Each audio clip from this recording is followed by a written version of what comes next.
Naimbag nga aldaw tayo amin ayatin nga kakabsat. Sapi kumata kanayon tayo nga nasalunat napigsa kayo iti dahiti nga bagi numan pa'y kastoy dagiti agdama nga sitwasyon. Kang lunan na kuma ayatin nga absat nga pumilit tayo kuma kadagiti pamati ken panagserbi tayo iti Dios. Agarok dua nga bulanen nga saan tayo nga nakapagmaymaysa kadagiti iglesia nga nakaikamkamungan tunggal maysa tapno maymaysa tayo nga agdaydayaw iti Dios kapu iti daytoy agdama nga sitwasyon tayo. Numan pa'y kasta ket mamatiak nga kadagiti pagtangan tayo ket mabalin tayo nga usaren akas altar asang kapamilyaan. Tapno pagbalinan tayo nga lugar nga isu nga pagkararagan tayo iti Dios, dumawatan tayo iti tulong. Iti panakibiyang na kadagiti sitwasyon tayo iti agdama. Mabalin tayo met nga aramidan nga lugar nga pagyamanan iti Apo. Kapu iti nagdakkel nga parabor ken ayat na kada tayo. Kapu iti sana panang baybayan ken panangipaen na kadagiti kasapulan tayo iti naldaw-aldaw. To limitado dagiti garaw nga mabalin tayo nga aramidan. Ngem saan nga malimitaran iti kinaimbag iti Apo nga mangsabsabet. Kada iti kasapulan tayo itinaldaw-aldaw. Banag nga may karilang unay, ken rebeng nga pagyamanan tayo ken itanok tayo iti Dios. Iti altar tayo iti pagtangan ket mabalin tayo nga ramilan nga lugar. Tapno pagdaydayawan tayo iti Dios. Awan ti siya sino man ken anyaman nga banag nga mabalin nga manglaped ken mangpasardeng kada tayo. Iti panangidaydayaw tayo, iti dayay natanok nga Diyos, nga iso nga pagdayday, iso nga pagserserbian tayo. Ket naramidan tayo nga kasta, nga agkararag tayo, agyaman tayo, kanagdayaw tayo iti Diyos, uray pa kadagiti uneg iti pagtangan tayo. Iti agbalin nga ibunga na ket isu dayay kaskuna ni Apostol San Pablo, nga uray kumapoy na iti nga bagi, ngem ti akinuneg nga kinatao tayo, ket kanayon nga mapapapigsa kayat nasawen, iti na espirituan nga biag tayo, nga iso ti kang lunaan kumang concern tayo, ket mapapigsa tayo, inton bangunan tayo iti altar, kada iti uneg iti pagtangan tayo. Nganuman pa'y dakil unay iti gagar tayo, nga mapanon kada iti iglesia, tanagragsak nga dagiti anak ti Dios, ket agmaymaysada iti panagdaydayaw. Ngem gaputa saan nga may palubos, kapu iti daytoy nga sitwasyon, ngem mamatiak, nga awan ti uray siya sino man iti daytoy nga lubong nga mabalin nga manglaped kadagiti anak ni Apo Dios nga uray pay kadagiti uneg ti pagtangan mabalin tayo tagkararag mabalin tayo tagyaman ket mabalin tayo tagdayaw ta right there and then in our houses in our home ket adda dagiti altar nga ijay ket adda iti Apo ken presensya iti Dios. Adda dagiti banag nga may palagip kada tayo, kapoy iti daytoy nga pasamak. Umuna kayat ipalagip ko makada tayo. Nga pudno nga iti daytoy nga lubong ket saan nga isu tagnanayon nga pagnadan tayo. We are just a pilgrim. We are just a stranger. May satay lang nga ganganet iti daytoy nga lubong. Iti Hebrews chapter 11, iti verse 13 kunana. Kas mayan nurot iti pamati na natayda amin dagitoy adida pay inawat dagiti karkari.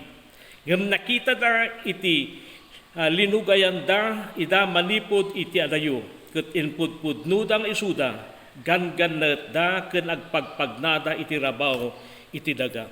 Isut gapuna ayaten nga kakabsat nga saan nga mapilaw nga iti daytoy nga lubong ket adda dagiti banag nga kaslatay santay kaya adda dagiti banag nga kaslatay mangipaay kada tayo nga ti karirik natoy ket saan tayo nga komportable apay agsipud ta sa this earth is not really our real home. Han nga isu daytoy iti pudpudno nga pagtangan tayo. Iti Biblia salita na iti Philippians chapter 3 iti verse 20. Nga iti panakipag-ili tayo ket awan diti rabaw ti daga nudi ket adda sa dilangit. Isu da iti lugar nga katatalgedan. No maminsan mapantayo ag panunot tayo no anya iti lugar nga mabalin tayo nga papanan. Tapno safe tayo kadagiti kastoy nga panawon iti pandemic. Iti daytoy nga COVID 2019. Ngem kayat kung ibaga Nga oray pa iti United States nga kaslatay kunada nga kasla langit no da kasadyay. Nga may satatan nga lugar nga kunaan tayo nga nakamamak nga papanan. Apay, ipakpakita na lang nga iti dayto nga lubong ket awan tinatalged nga pagnadan nga magyaman tayo ayaten nga kakabsat. Aday ti lugar nga sagana niya po tayo nga Jesucristo. Nga iso dayto iti langit nga iti dayto nga lugar ket agnanayon. Ket awan ti lugar nga mabalin tayo nga ikumpirar. Ket ti dayjay laeng nga lugar iti pudpudno nga awan ton dagiti anyaman nga sangsangit lidliday ladingit agsipud ta dagitoy kunana lumabas da. Aminen. Isot ka po na yaten nga kaabsat nga sapay kumata. Isagsagana tayo kanayon iti lugar tayo para iti dayjay panagtaeng tayo iti daytang lugar nga sagana iti Dios. Iti dayto nga lubong ket may palgip ko makadatayo nga saan tayo laeng nga gangandaet.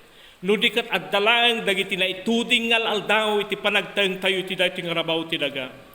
Kuna ni Moses iti Psalm 90 iti verse 12 kuna na Lord, teach us to number our days kuna na Apo isurod da kami nga mangbilang dagiti aldaw mi. Kayat nasa una yaten nga absat nga dagiti aldaw tayo iti dayto rabaw ti daga. Ket isay ditoy tinaypaay tapno ti kasta isagana tayo iti biag tayo. Isagana tayo tapno ti kasta ket maikari tayo nga sumbrek iti dayjay lugar nga isagana iti Dios kada tayo. Adda dagiti naduma-duma nga karit nga umay iti panagserbi tayo iti Dios. Adda dagiti naduma-duma nga wagas, aduma-duma forma iti klase iti challenges ti panagserbi. Ngano maminsan ka po iti daytoy salitaan iti 1 Timothy chapter 4 iti verse 1 kunana nga gapu kada iti rigrigat adunto dagiti agsanud ti panagserbi. Nga magyaman tayo iti Dios agsipud ta iti Apo ket saan na ipalubos nga datayo ket kahit nasawen nga may agbalin nga agbalegi dagiti anyaman nga klase iti karit iti biag tapno ti hasta ket saan tayo nga makapagtultuloy iti panagserbi iti Apo. Ada dagiti nakasti konaktay na duma-duma nga klase iti patas umay kada iti tunggal may sa kadatayo. Nga magyaman tayo agsipud ta uray pain wanya dagiti nga klase iti kapadasan nga umay kadatayo. Iti Dios ket inkarina nga adda kadatayo iti panagbalegi. Ket saan tayo nga mapukaw ket saan tayo nga maisina. Anyaman dagiti klase iti umay kada iti bibiyag tayo. Pinatalgedan daytoy na Apostol San Pablo manipud iti libro iti Roma kapitulo Romans chapter 8 iti verses 35 to 37 kunana. Siya sino ti mangisina kadatayo iti ayat ni Kristo. Tintuladingit wenno ti rigat ti panakaidadalos wenno ti bisin wenno ti kinalamu-lamu wenno ti pigad wenno ti kampilan kas adda na surat. Gapuken ka mapapatay kami iti agmalmalem. May bilang kami akas kada iti karniro amay paay ti paguragaan. And verse 37 kunana, saan? Nudikat kanagito'y amin labanbanag, agbaligi tayo pay anan-anay gapu iti dayjay nangayat kada tayo. Tadyak duadwaen, nga uray ni patay, uray ni biag, uray ti biag, uray dagiti anghel, uray dagiti pagturayan, uray dagiti banbanag nga agdama, uray dagiti banbanag nga umayto, uray kadagiti panakabalin, uray tingato, uray tinangato, uray tinababa, uray anyaman asabsabali aparswa, di na tayo tumabalin nga isina ti ayat ni Kristo, ay ti ayat ti Diyos nga da kinapu tayo nga Jesucristo madaydayaw itinagan iti Diyos. Isot ka po na kunana ditoy nga jak tuduen ngam iti so amin dagiti nga banbanag agbalegi tayo gapu kinapu tayo nga Jesucristo. Ayaten nga kakabsat dahiti nga sangsangon tayo nga krisis iti agdama. Kayat ko nga ibaga nga saan laeng nga krisis gapu iti salunat gapu iti material nga banag uno krisis iti panpanunutan tayo nga protection tayo no nya iti mabalin nga mapasama kada tayo. Nga magyaman tayo agsipod ta dahito nga crisis nga mabalin nga umay kada tayo. ket mabalin tayo nga sangwen. Saan nga di bukod tayo nga piksa, saan nga di bukod tayo nga kabalan. For it is not by might nor by power, but by my spirit saith the Lord. It is God who will help us. Uray pa'y kadagiti panawen nga dadagiti kastoy nga pasamak. For greater is God that is in us than he that is in the world. Ket isu iti kari iti apo kada tayo, nga di na baybayan dagiti nalinteg, ken kada iti su amin nga isu, nga mayat nga agbyag nga nalinteg, ta kinunana iti Proverbs chapter 18, iti verse 10 kunana. Itinagan ni Juba na bileg asariked-ked, tinalinteg agkamang kinkwana, ket may salakan to madaydayo itinagan ti Dios. No dagiti nalinteg ket agkamang kenkwana kunana may salakan danto. Isut gapu nang no dayti maysa kadagiti kangrunaan kuma nga isu nga makita tayo nga kapatgan. Laksid iti dayti protection nga kasapulan tayo. Malaksid ti fear of this pandemic. Kasapulan tayo iten gabsat nga agbyag tayo kumanga dayti kinalinteg, dayti panagbyag tayo kinalinteg, iso na ito iti mangted kada tayo iti kalintegan, tapno ti kasta agbalin tayo nga natalged, inton kumamang tayo, ken Juba, ta iti dayta nga nagan, iso iti kadaklan nga nagan, He is in Jesus Christ, His Son, is the King of Kings, and the Lord of Lords, and Him, at madan tayo iti panagbaligi ayaten nga kakabsat. Manaydayaw itinagan iti Diyos. For He is alone is worthy of our praise. Isu na lang iti kasayaatan nga kamang tayo iti agdama. Amo katunggal may sa kadatoy na labit at dantay iti panagdandanag kada iti pampamilya tayo nga awanda kada iti ikot tayo. Uri siya ka mismo daray tanak ko dada kada iti lugar nga awanda iti ikot mi iti agdama. Ngamno da iti may sa kada iti talged tayo. Nga sigurado nga saan na nga baybayan iti Diyos kadakwada because of His word and His promises nga kunana dagiti nalinteg mabalinda ti kumamang kenkwana ket may salakan da. For me in my house dagiti kamkameng ti pamilya dagiti kamatalek kenkwana may salakan da. Hanlang nga iti masakbayan nga muray pay iti agdamang sitwasyon, God will save us and God will protect us. Iti apo iti mang bendisyon kada iti tunggal may sa kada kayo. Sapay kumata iti apo pabilgen na tayo kan kanayon iti panagserbita iti Dios. Dagiti nga makitkita tayo ayaten nga absat ipalpalagip na lang nga santay kumaunay ag-focus lang kada iti banbanag nga iti daytoy nga lubong. Agsipod tay pakpakita iti Dios nga dagiti agdama iti daytoy nga lubong ket sanda nga mataginayon. It is only our faith in God. Iti pamati tayo iti Diyos, iti mangted iti agnanayon. And that is the time nga datay iti lugar nga sadyay awan ti anyaman nga klase iti viruses. Iti ladya nga lugar nga insagana iti apo awan ti anyaman nga klase iti saksakit. Agsipod iti daytang lugar kadwa tayo nga mismo ni Apo tayo Kristo nga natay gapo kada iti basbasol tayo. Sapay kumayaten nga sa tatulungan natin ni Apo Diyos. Tulungan natin kumang agtalinod nga kanayon iti panagserbita kenkwana. Ayaten nga absat manipod iti lugar ngayan mo. Sumurot kayo, makipagkararag kay man kanyak. And I feel the presence of God. Maliknak nga da iti presensya ti Apo ray pa iti lugar ngayan yun iti agdama. Iti Apo bindisyonan na iti tunggal may sa kadatayo. And let us pray.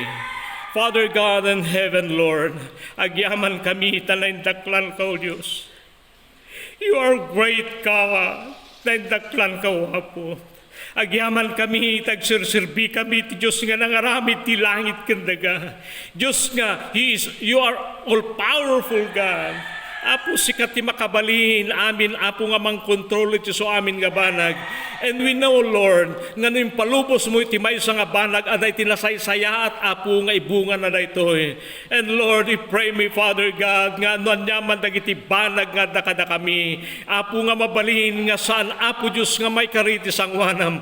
Pakawanan da kami, Apo, tulungan da kami. We pray, Lord, iti laiti nga lubong, Apo, iti agdama nga pandemic, Lord, dagiti amin, Apo, ngay sunga maladingitan ga po kadagiti napasamak kadaytaya tindati biag daman dagiti pimusay Apo amumingado dagiti pimusay nga maapoy kararag mi Apo nga tulungan isuda i-bless mo isuda Apo Amin Apo Diyos, uray pa, dagiti kakailyan mi, dagiti frontliners, Lord. Amo mi Apo Diyos, nga dagiti bibiyag da, kat talaga intedan, kas maysa nga numaminsan, maysan nga sakripisyo, Apo, gapo iti call of duty para kadakwada. And we pray for them, Lord, that you will protect them, O God, kadagiti anyaman nga, saan nga nasayat nga pasamak. Agyaman kami kang luna na iwanam ka diti pamati, iti tungkal may sa kada kami. Agyaman kami in we love you, Lord. Agyaman kami tantanok da ka, O Diyos. Kat kayat mi Apo nga ipaiken kay ti amin na gloria, iti dayaw kan panagyaman Apo, amay kaput tinagan ni Jesus nga po mi. Amen and amen. God bless us all. Kat ni Apo Diyos kuma itagtultuloy nga makyadang kadagiti pampamilya tayo, kadagiti panagserbi tayo, iti Apo tulungan na tayo. Praise the Lord.